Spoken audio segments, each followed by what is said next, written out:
నువ్వు selected person. దేవుడు మిమ్మల్ని సెలెక్ట్ చేసుకున్నాడు. ఆయన మిమ్మల్ని ఎన్నుకున్నాడు. ఎన్నుకోబడిన జనాంగంగా ఉన్న మీకు ఘనత రాబోతుంది. దైవజనమా, ఎన్నుకోబడిన మీకు మేలు కలగబోతుంది.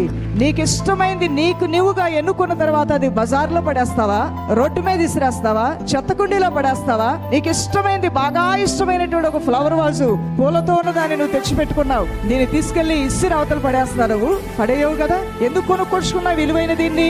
ఎక్కడో ఒక షోకేస్ లో పెట్టుకోవాలని తెచ్చుకున్నావు. దీన్ని ఇష్టపూర్వకంగా నీ డబ్బులు హెచ్చించి నువ్వు కొనుక్కున్నావు కాబట్టి ఒక మంచి స్థలంలో నీకు ఇష్టమైన దగ్గర పెట్టుకుంటావు. అవునా కాదా? పెట్టుకొని రోజు కూడా దాన్ని చూసి ఒకసారి రిలాక్స్ అవుతూ ఉంటావు. ఆహా, ఎంత బాగుందో, నాకు ఇష్టమైన దాన్ని నేను ఇక్కడ పెట్టుకున్నాను కదా అని. అదే రీతిగా లోకంలోంచి నీ దేవుడు నిన్ను ఎన్నుకుని, నీ కుటుంబంలోంచి కూడా నిన్ను ఎన్నుకుని, నిన్ను ప్రత్యేకపరచుకొని తన యొక్క అరచేతిలో నిన్ను చెక్కుకొని నిన్ను చూసుకుంటూ ఉన్నాడు నీ దేవుడు. దేవుని బిడ్డ, యేసయ్య తన అరచేతుల్లో నిన్ను నన్ను చెక్కుకున్నాడంట. అది యేసయ్య ప్రేమ.